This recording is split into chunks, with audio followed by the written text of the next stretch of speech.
Et puis, vous le savez, la question de la sécurité dans la partie est de la RDC fait couler beaucoup d'encre et des salives. C'est dans cette optique que nous allons discuter ce soir avec Joseph Zagabé, qui est président des Patriotes Wazalendo, avec qui on va essayer de parler de la question sécuritaire dans la partie est du pays. Président, bonsoir. Bonsoir. Bienvenue chez nous. Comment Merci. Vous vous sentez? Nous sommes à l'aise. Alors, on va parler de la question sécuritaire à l'est de la RDC. Vous êtes président national des Patriotes Wazalendo. D'abord, c'est quoi votre combat, les Wazalendo? Notre combat est d'abord l'intégrité, donc veiller à l'intégrité nationale de notre pays. Mais également, nous, en tant que population, nous devons également veiller aux intérêts de la population en fait. Et puis on va parler de l'état de siège décrété en RDC depuis 2022. Pourriez-vous faire un bilan, 2 ans déjà, l'état de siège, où en sommes-nous? Nous savons que pour ce qui est de l'état de siège, il y a à boire et à manger là-dessus. Mais est-il que pour l'instant, parce que nous avons dit à des situations exceptionnelles, il faut également des mesures exceptionnelles. Le gouverneur Chirimwami qui est là-bas est en train de se battre corps et âme pour la sécurisation de la ville de Goma qui est attaquée. Et du côté de Sake où il y a des milliers de militaires venant de l'extérieur du pays, blancs et d'autres pays africains, mais également il y a également la partie Kibumba. Nous disons que si on cherche à vouloir faire des changements, chambarder pratiquement, la personne qui viendra, civil qu'il soit, il aura d'abord 100 jours pour qu'il comprenne la situation. Et vous comprendrez qu'à partir de là, il y aura entrée de ces aventuriers, dont je parle M23, AFES et consorts, ils vont entrer. Et qui aura la responsabilité? C'est pourquoi nous, Wazalendo, donc, ça, ce que je vous dis, c'est la voix de ceux qui sont sur terrain, et même celle de la population. Nous disons qu'il faut chercher d'abord à renforcer la situation.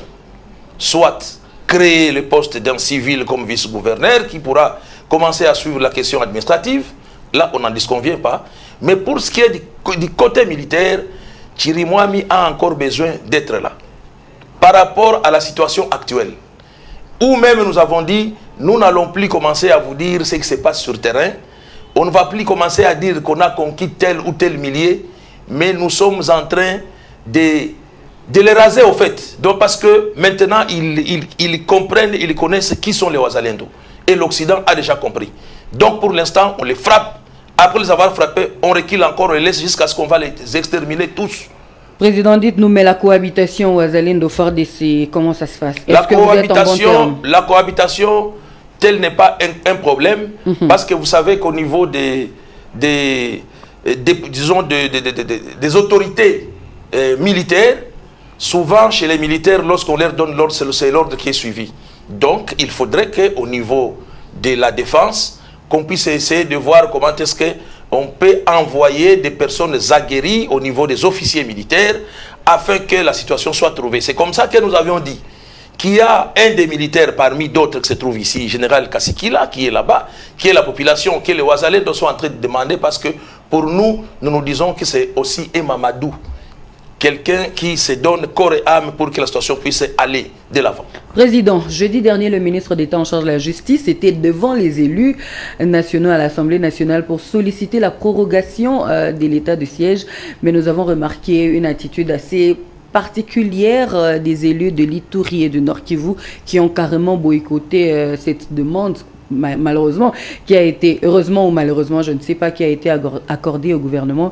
Qu'est-ce que vous pensez de cette attitude des élus de cette partie? Est-ce qu'ils sont complices dans ce problème? Ce que nous pouvons vous dire, d'un moment à l'autre, disons, les jours à venir, nous allons vous donner les noms des personnes, qu'ils soient ministres ou députés, qui sont de connivence avec les M23.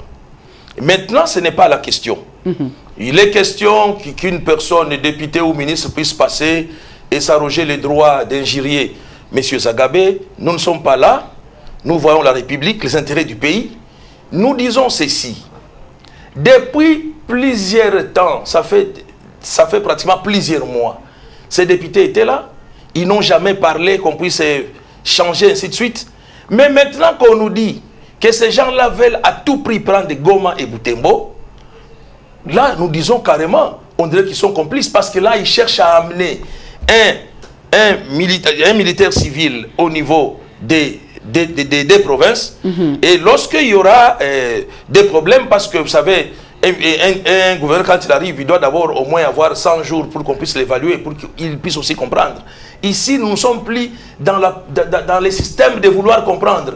Il faut absolument que nous essayions de faire en sorte que cette situation soit maîtrisée davantage. C'est pourquoi nous disons les deux gouverneurs doivent d'abord rester. Si l'autre fois il faudra qu'on les change, tant mieux. Mais la situation n'étant pas bonne par rapport à la porte de Goma, où nous vous disons de deux portes, et même à Butembo, nous sommes aguerris, nous sommes en train de faire du travail. Ce n'est pas le moment de vouloir venir nous faire distraire. Donc c'est comme ça que la fameuse phrase « quitter les groupes armés » a tout son sens. Vous connaissez les noms? On va revenir vers vous pour nous dire les noms de ces personnes qui sont en connivence avec les ennemis de la paix.